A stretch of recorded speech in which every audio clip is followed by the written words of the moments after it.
Hi and welcome back to the channel.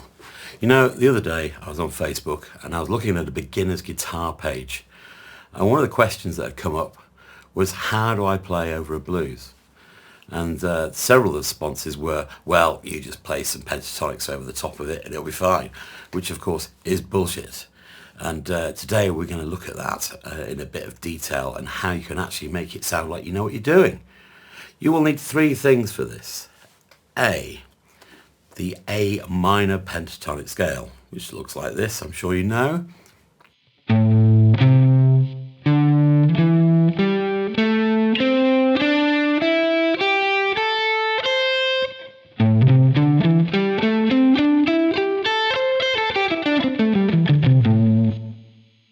Now, make sure you can sing those notes. This goes for absolutely everything, really. The more you can develop your inner ear and its connection to what your fingers are doing on the fretboard, the easier absolutely everything becomes, and a lot more instinctive. B, the added chromatic notes, or the blues notes, in other words. That's what takes a pentatonic scale and turns it into a blues scale. Now, there's lots of ways of getting these notes, including bending, etc. But we're just going to throw them in where you've got the 1-3 fingering. So in that shape, wherever it's 1-3, there's the 2 finger in between, and that's chromatic passing note technically, but we're going to use those as a starting point. Again, sing the notes as you play through.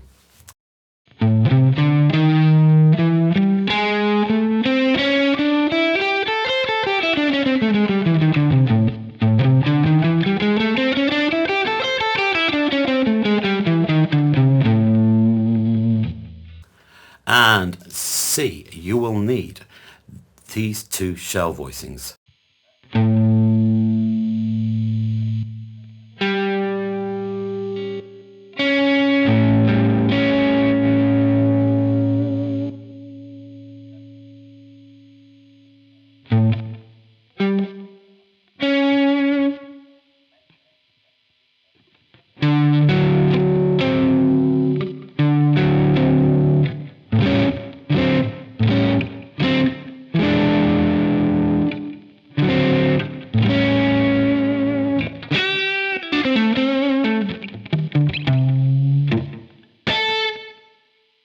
And we're going to play 3 different chords, or over 3 different chords, and that's going to be A7, D7 and E7.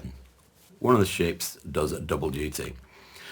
So this is a dominant 7th blues as opposed to a minor 7th blues or a mix. So we're going to be looking at the dominant 7th chord. Onward. Okay, so the trick to making your blues sound convincing is to make sure that your lines connect with the chords. So if we take the first chord, we've got A7, and there we've got A, G and C sharp. So straight away, if we compare that to the minor pentatonic, we can see that 2 of those notes, the A and the G, are common to both. So they're safe notes, can't go wrong with those. But this note, of course, is C sharp. Now that's not in the minor pentatonic, but it is one of our blues notes, one of our chromatic passing notes.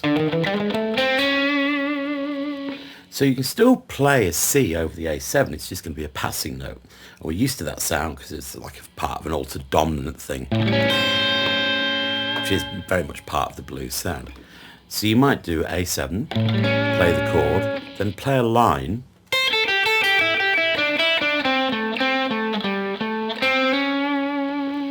making sure to resolve into the chord. And you see I do the C but as a passing note to the C sharp, or I might bend it. Doesn't matter how you get there as long as you get there.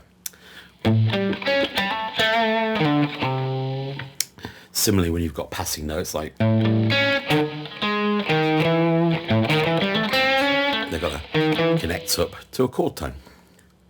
So if we then go from the A7 to the D7, you see these 2 notes, the tritone, move down. So here, the C and the C sharp flip round. The C is now the right note, the chord tone, and the C sharp is now a wrong note, a tension note if you like. So it's going to work the opposite way around. So I can do the same line,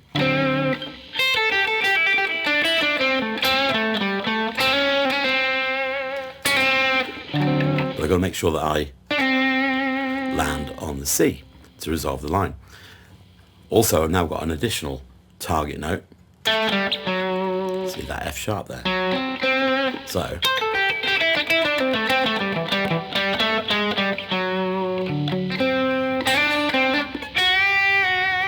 the F sharp's also available there.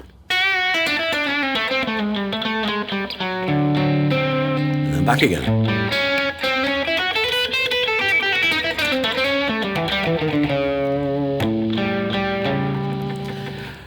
E7, similar scenario, got E, that's in the scale, part minor pentatonic, the D is as well. But the G sharp, the major third of the chord, well, that's going to be one of our in-between notes, so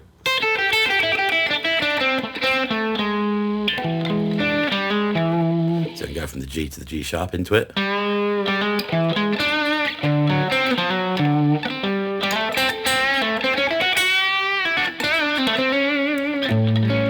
So it's all about targeting those notes. You can hit the chord, do the same run, and try and land in the chord that you're playing over. Like so.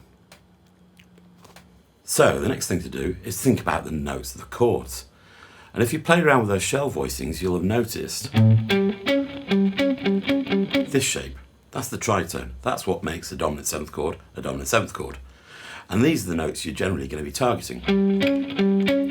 And the thing about it is, there's the tritone for A7, that's G and C sharp. When you go to D7, they're just moving down a fret to become F and C sharp. And then back again. And then for E7, they just go up a fret. So it's G sharp and D.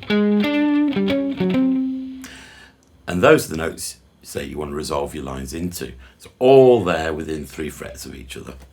So you can sort of target the tritone.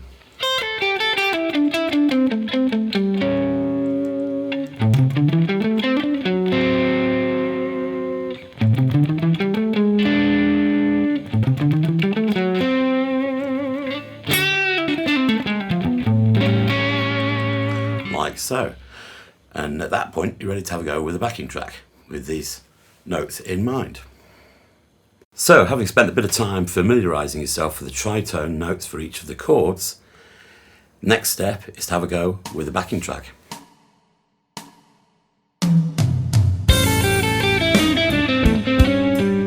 So, tritone for A, down the semitone, F sharp C, resolve into that tritone.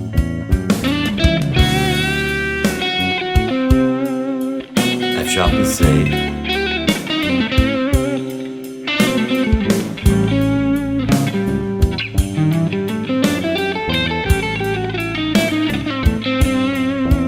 For the E's, G sharp and D.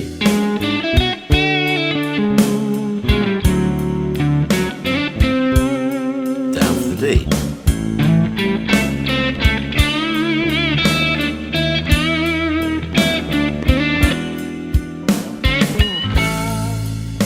Like so.